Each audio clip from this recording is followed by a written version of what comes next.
Yo, Bakayalo Konoyalo, petite review mensuelle de Dragon Ball Super chapitre 73 et on a enfin le combat Goku contre Granola. Et ça commence avec un Granola qui snipe Goku, Goku qui esquive tous les tirs, Goku qui fait un tacle glissé, mais Granola qui saute, il s'enfuit et Goku le poursuit. Granola l'entraîne dans une forêt, Goku qui lui balance une boule d'énergie, mais Granola qui esquive en zigzagant, Goku enchaîne les boules d'énergie, mais ne parvient pas à toucher Granola. Granola s'agrippe à un arbre grâce à son écharpe et se sert de la force centrifuge pour asséner un violent coup de pied à Goku. Goku qui se fait propulser dans les arbres. Il parvient tout de même à se réceptionner, Granola qui lui fonce dessus et lui met un coup de poing, mais Goku part son coup. Goku riposte avec un coup de pied, les deux s'échangent des coups et Granola finit par se faire expulser contre un arbre. Il revient à la charge avec un kick en plein sur la tête de Goku. Goku qui s'énerve, dévastant tous les arbres autour de lui. Goku se remet en garde et ferme les yeux. Et oui les amis, ce qu'on peut constater, c'est que Granola se servait énormément de l'environnement pour se battre. Les arbres lui permettaient de se cacher, les arbres lui permettaient de se virevolter grâce à son écharpe. Là, Goku a volontairement détruit la forêt pour se battre sur un terrain plat. Parce que les arts martiaux de base, c'est sur un terrain plat. Alors que les combats de rue où tous les coups sont permis, tu utilises tous les éléments autour de toi à ton avantage. Granola qui remarque: ton sang afflue et les mouvements de tes cellules ont changé. Tu as dû probablement activer cette technique d'évasion. Goku qui se lance alors, il apparaît derrière Granola, Granola qui snipe Goku, mais il esquive.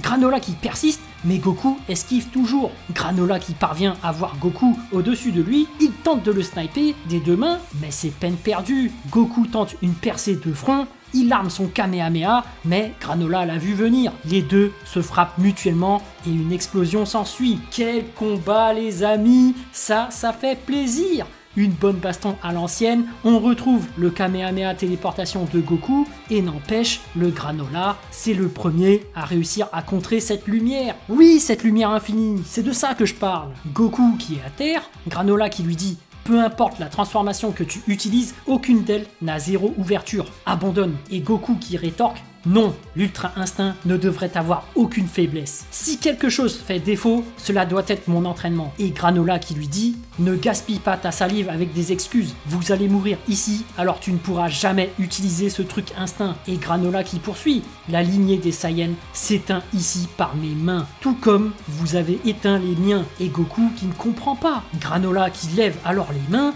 Il fait surgir des flammes du sol. Goku qui se fait littéralement emporter par ces flammes. Il lutte pour résister à la montée des flammes, mais parvient quand même à se téléporter. Et ça, c'était vraiment cool de voir ces flammes monter comme ça. Ça me rappelle un peu la technique de Gogeta, celle du film contre Broly. Mais bon, Goku qui apparaît à côté de Vegeta, aïe, cette technique ressemblait à celle de Moro. Et là, je me dis un truc. Granola est capable de détruire des éléments un peu comme le Hakai. Il esquive des coups un peu comme l'Ultra Instinct, et là, il vient d'utiliser de la magie un peu comme Moro. Mais au final, est-ce que Granola, depuis son vœu, ne détiendrait pas toutes les techniques qui existent dans Dragon Ball? Alors oui, c'est vrai que j'avais ragé au chapitre précédent parce que je trouvais abusé que Granola devienne le plus fort juste avec un souhait. Il y avait pas mal de gens qui me disaient: ouais, mais c'est normal que le héros perde dans les shonen, nanani. Ils commençaient à le comparer par rapport aux autres shonen comme One Piece, My Hero Academia. Bah là, je vais encore me répéter. C'est pas le fait que Goku perde, c'est le fait que Granola devienne le plus fort de l'univers juste en ayant récupéré 2 petites boules de cristal. C'est comme si, dans One Piece, puisque vous voulez comparer les shonen, Arlong ou Baggy le clown bouffaient une drogue qui diminue son espérance de vie et qui battent Barbe Blanche ou Roger. Tu vois, le titre de roi des pirates, le plus fort de l'univers, tu peux pas l'acquérir comme ça. C'est comme dans My Hero Academia. Si Gentle Criminal qui prend une drogue et qui parvient à battre All Might à son plus haut niveau ou One for All, non, c'est pas possible. Là, il y a un problème. Granola, à la base, c'est un mec qui s'est fait battre par des Ozaru, des Raditz, des Nappa. C'est des mecs très faibles, plus faibles que Freezer première forme. Alors, comment tu veux qu'il puisse s'opposer à un Goku Ultra Instinct, tu vois? Non, comme je le disais, faut t'entraîner, faut voyager, faut faire des rencontres, c'est toute une expérience à acquérir. C'est pas en un claquement de doigts que tu deviens le plus fort de tous les univers. Et puis, même, tu prends le peuple Namek au tournoi du pouvoir. Pourquoi ils se sont tous assimilés entre eux, de là, limite, à éradiquer toute leur espèce, puisque finalement, il reste plus que 2 personnes, alors qu'il leur suffit de juste faire un souhait, comme Granola, et sauver tout leur peuple. Les Namek, de base, ils ont un potentiel latent et une espérance de vie plus grande que celle de Granola en plus. Donc il n'y a pas de problème pour eux normalement. Mais non, ils ont dû s'assimiler tous, et même avec ça, ils étaient pas de taille contre Goku et Vegeta en SSJ Blue. Enfin bref, j'accepte le fait que Granola soit devenu le plus fort de l'univers. Ok, pourquoi pas. Vegeta qui sourit et qui demande « Tu galères ?» Goku qui est exténué. La force et les techniques de ce gars est hors norme. Je pense que je vais y aller à fond. Vegeta qui dit « Je sais qui il doit être ». Vegeta qui raconte alors « J'ai entendu parler d'anciens contes concernant une race dans cette zone avec l'œil droit spécialisé pour le tir à distance. » Goku qui est surpris. Une race de snipers ? Gravé dans le bitume, gravé dans la roche, juste ma plume et mes proches. Oui, de plus, ça a été sous le commandement de Freezer qui les ont tous exterminés. Et Goku qui finit par comprendre. Alors ce Granola il est très probablement un survivant de cette tribu. De la tribu de Dana.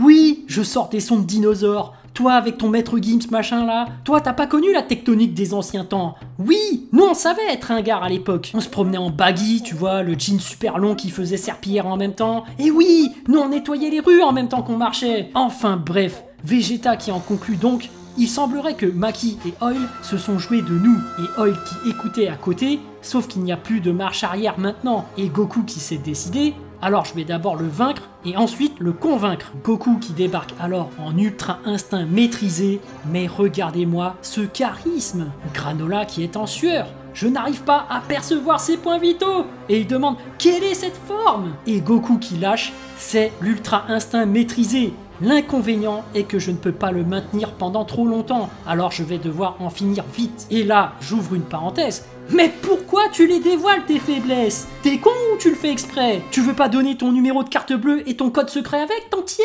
Enfin bref, Goku qui met un gros coup de pied sur la tête de Granola, Granola qui perd son viseur, Goku qui enchaîne avec une bicyclette qui envoie Granola dans les airs. Il apparaît alors derrière lui pour lui mettre un gros coup de coude et Granola va s'écraser sur le sol. Goku qui lui propose « Cela te dérangerait de m'écouter? Il est peut-être plus nécessaire qu'on continue à se battre. » Granola qui s'énerve « Ferme-la! Rien que tu puisses dire ne pourra changer le fait que je vais me venger des Saiyans. Alors arrête de me faire perdre mon temps. » Et Granola qui attaque Goku. Mais Goku esquive et attrape son bras. Il le balance alors dans les airs. Granola qui revient à la charge et mitraille Goku de coups de pied. Mais Goku esquive tout. Granola attaque alors Goku par derrière. Mais Goku part son coup sans même se retourner. Goku qui fait alors planer Granola. Il lui met alors un coup via l'air déplacé par son poing, il le mitraille alors avec le même coup à distance, Granola se retrouve alors scotché contre un rocher. Granola tombe, il est complètement hors de combat. Mais Vegeta qui observe, le pouvoir de Granola n'a pas chuté autant qu'il aurait dû. Que se passe-t-il? Vegeta qui détecte alors une autre source d'énergie. Bordel de... Maintenant ça vient de là-bas? Granola qui est déçu. Pour les objectifs de ce plan, il semble que j'ai sous-estimé les Saiyans. Goku qui propose alors à Granola « On pourrait tous se laver les mains maintenant, tu sais. Tu ne sembles pas être une mauvaise personne. Pourquoi tu ne t'entraînerais pas pour qu'on puisse s'échanger quelques coups une prochaine fois ?» Et Granola qui sourit. Tout ce que j'ai dit, c'est que je m'étais trompé en vous sous-estimant. Et on peut apercevoir un autre Granola. Je n'aurais pas dû diviser mon pouvoir au départ. Goku qui ne comprend pas. Attends une seconde. Qu'es-tu en train de dire? J'ai pris du pouvoir de mon véritable corps et le véritable Granola qui était dans son vaisseau et j'en ai fait un clone, une illusion. Et son illusion disparaît alors sous les yeux de Goku. Et oui les amis, le Kage Bunshin de Naruto. On a eu le Susanoo, le Byakugan. Non, là c'est sûr, Toto s'inspire de Naruto. Ça c'est sûr, Toto s'inspire de Naruto. Enfin bref. Vegeta qui prévient Goku, son vrai corps est par là. Mais Vegeta qui est surpris par sa vitesse, il est parti. Et là les amis, c'est le one shot, le coup de poing qui frappe le point vital de Goku. Goku qui s'envole en ramassant le sol derrière lui, laissant les empreintes de sa défaite. Oui, Goku est complètement KO. Et tout en marchant, Granola qui dit « J'ai décidé de te faire affronter un clone afin d'économiser ma force pour Freezer. » En tout cas, il est parvenu à gagner du temps. Et écoutez bien ce que dit Granola. En tout cas, ce qui a fonctionné pour moi, vu que ta précision diminuait au fil du temps avec cette forme argentée, je savais que je pourrais enfin trouver une ouverture. Et oui les amis, Goku avait dévoilé sa faiblesse et Granola l'a tout de suite exploité. Et oui, il a gagné du temps pendant que Goku épuisait son ki divin. Oui, voilà, on te donne le numéro de carte bleue et le code secret. Bah bien sûr, tu finis par perdre ton argent. Mais oui. Enfin bref, Vegeta qui débarque et pointe Goku du pouce. Cet idiot, il ne sera pas debout avant un moment. Ne t'en préoccupe pas. Et avec un grand sourire, je suis maintenant ton adversaire. Et Vegeta qui est confiant. La race qui va bientôt s'éteindre est celle des céréaliens. Aïe aïe aïe les amis, j'ai kiffé ce chapitre. Mais oui, de la bonne baston à l'ancienne. Un Kagebunshin, oui, en fait, si on fait abstraction de Torombo et qu'on imagine que Granola est un Makaioshin venu d'un autre univers, ouais, ça passe. Franchement, il n'y a rien à dire. Le chapitre est vraiment cool. Il se lit vraiment facilement. Et puis, là, on va partir sur la théorie obligée. Vegeta qui fait genre, il va exterminer la race des céréaliens. Mais moi je vous le dis, ça va pas être possible. Vegeta ne va pas battre Granola. Parce que quel est le but de cet arc? Finalement, c'est que Goku maîtrise l'Ultra Instinct sans perdre d'énergie, qu'il puisse maintenir cet état à l'infini. Et Vegeta, c'est quoi son objectif? Son aboutissement, c'est de maîtriser le Hakai. Et pour maîtriser le Hakai, il doit réussir à faire abstraction de son passé, de ses sentiments. Et là, finalement, on en est juste au début de l'arc, puisqu'il reste encore Elec,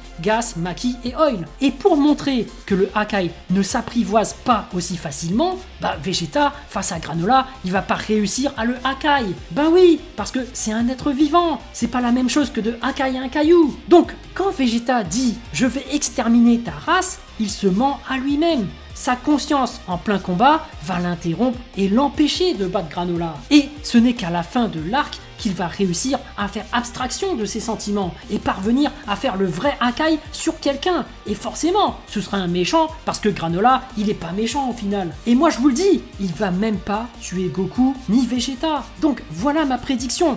Vegeta va se faire one shot parce que cette défaite marquerait l'importance, tout comme Goku, d'avoir cet état d'esprit divin dans un combat. L'état d'esprit divin, c'est-à-dire le vide total dans son esprit pour esquiver tout ce qu'il faut pour Goku, et la destruction totale, pas de conscience, pas de passé pour Vegeta. Et ce final, ça se produira plus tard. Et que ces échecs sont nécessaires pour marquer la difficulté de cet apprentissage divin. Voilà, j'espère que cette vidéo vous a plu. En tout cas, moi, j'ai vraiment envie de savoir ce que vous avez ressenti et j'ai hâte de lire votre message en commentaire. Évidemment, un petit pouce bleu fait toujours plaisir pour un petit artisan comme moi. Et bien sûr, si vous voulez suivre toute l'actu de ma chaîne, abonnez-vous. Sur ce, je vous dis à plus.